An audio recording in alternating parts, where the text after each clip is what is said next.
भारतीताई पवार विजयाच्या मार्गावर. दिंडोरी लोकसभेत होणार एकतर्फी लढत. दिंडोरी लोकसभा मतदारसंघात एकतर्फी निवडणूक होईल असे चित्र दिसत असून त्यात माजी केंद्रीय आरोग्य राज्यमंत्री सौ भारती पवार या मोठ्या मताधिक्याने निवडून येतील हे स्पष्टपणे दिसून येत आहे.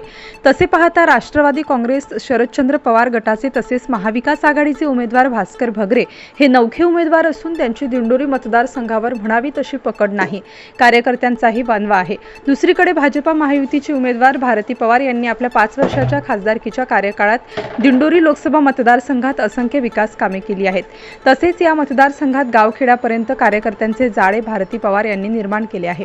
तर भारती पवार यांच्यासाठी माजी खासदार हरिश्चंद्र पवार यांनी माघार घेतल्याने भारती पवार यांचे बळ वाढले आहे. पंतप्रधान नरेंद्र मोदींच्या लोकप्रियतेचा त्यांना फायदा होणार आहे आणि म्हणूनच शिवसेना, राष्ट्रवादी, आरपीआय आणि भाजप तसेच इतर मित्रपक्ष, आदिवासी समाज बांधव या सर्वांच्या मदतीने सौ भारती पवार या प्रचंड मताधिक्याने निवडून येतील असे चित्र दिसत आहे.